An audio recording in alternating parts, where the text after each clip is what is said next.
అందరికీ నమస్కారం. నేను మీ గంటి ఉష. నా మిత్రులకి, శ్రేయోభిలాషులకి, సబ్స్క్రైబర్స్‌కి అందరికీ కృతజ్ఞతలు, శుభాభినందనలు.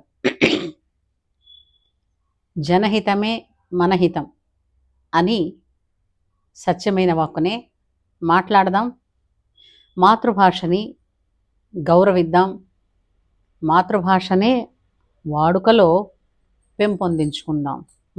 దాని వాడుకని పెంచుకుందాం. సరే. కృత్తిక అని తిరుత్తణి కానీ లేదంటే పళనిలో కానీ సుబ్రహ్మణ్యేశ్వర స్వామికి ఒక కావడి ఉత్సవం చేస్తారు.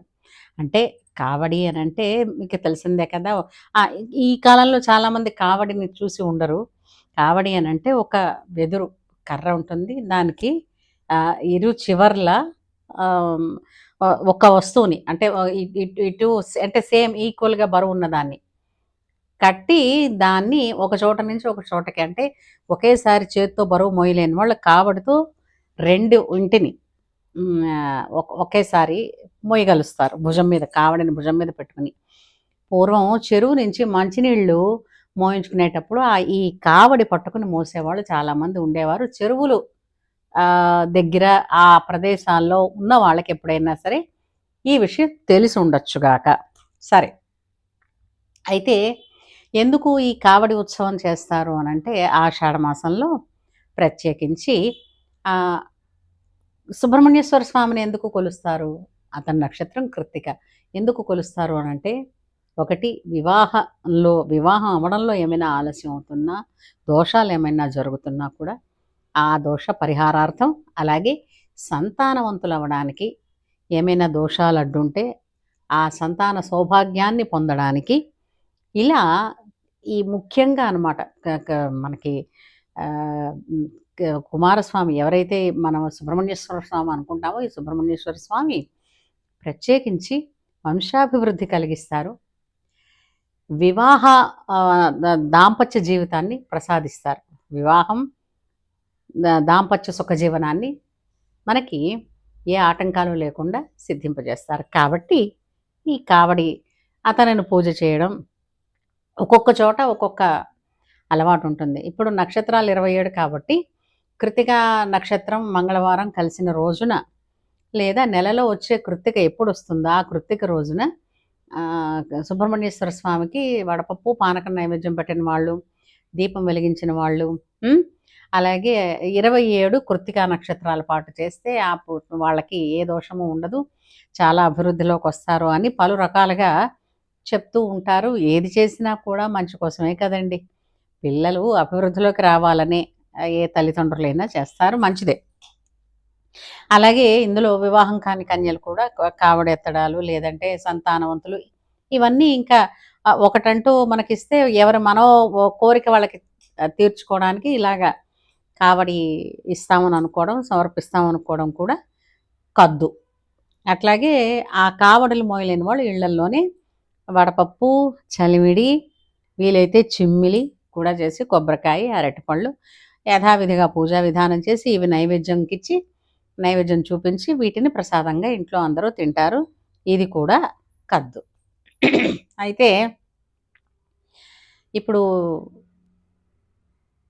ఇందులో ఈ మధ్యన గత 2 రోజుల క్రితం మన మాజీ గారు తెలుసు కదా, ఆవిడెవరో అందరికీ తెలుసు, జబర్దస్త్లోనూ తెలుసు.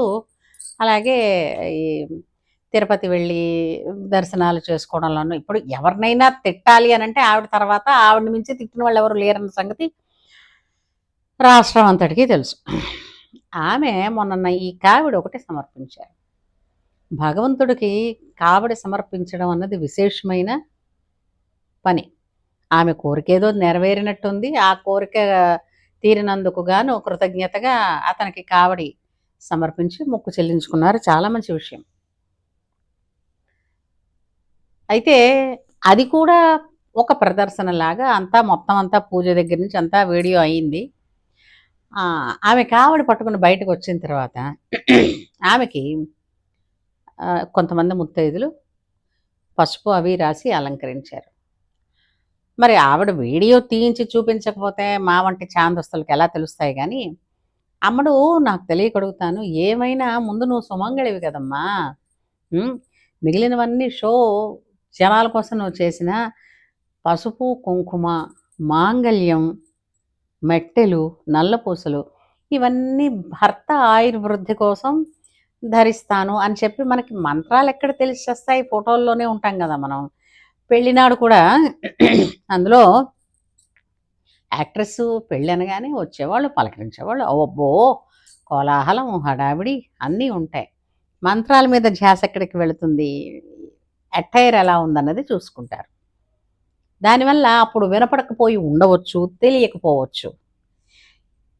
గృహిణిగా ఏదైనా మొక్కుకున్నా, ఒక పూజ చేసినా, ఒక మొక్కుబడి చెల్లించినా, హ్మ్, ఏ విధమైనటువంటి ఆహ్, పుణ్యకార్యం గాని, శుభకార్యం గాని, ఇలా దైవ ఆరాధన పట్ల ఏదన్నా చేయాల్సొస్తే, ముందు నిన్ను నువ్వు ఎలా ఉన్నావో చూసుకోవే తల్లి. కాళ్ళకి మెట్టెలేవమ్మా! హ్మ్. అసలు మెట్టెలెందుకు పెడతారమ్మా? మెట్టెలు పెళ్లిలోనే ఎందుకు పెడతారమ్మా? పెళ్లిలో గూడా ఇంకెవ్వరూ గాదు. తోరాలు అవన్నీ ఉంటే కొన్ని కొన్ని అక్షింతలేస్తారు. అన్ని పురోహితుడు అక్కడుంటాడు. అందరూ ఉన్నారు. కానీ భర్త చేతే ఎందుకు పెట్టిస్తారమ్మా? అమ్మ తొడిగేయొచ్చుగా. హ్మ్. పెరి తల్లి మట్టెలు అన్నట్టు ఇంకోటి కూడా ఏ బొటకన వేలుకో, ఏ చిటికిన వేలుకో పెట్టకండా అదా బొటకన వేలు పక్కనున్న వేలుకే ఎందుకు పెడతారే తల్లి? ఇవి కూడా తెలియాలి కదూ! ఏవి తెలియకుండా ఊరుకుంటూ వచ్చేస్తారమ్మా. మాకన్నీ తెలుసును, మేమన్నీ చూస్తున్నాం, మేమే ప్రజలకి సర్వీస్ చేస్తున్నామని. హ్మ్. కొంచెం కొంచెం కిందన చూడు. మీదన గాదు చూపు. కిందనుంచు. నేల మీదుండు ముందు. మట్టెలెందుకు పెట్టిస్తారో తెలిసిందా?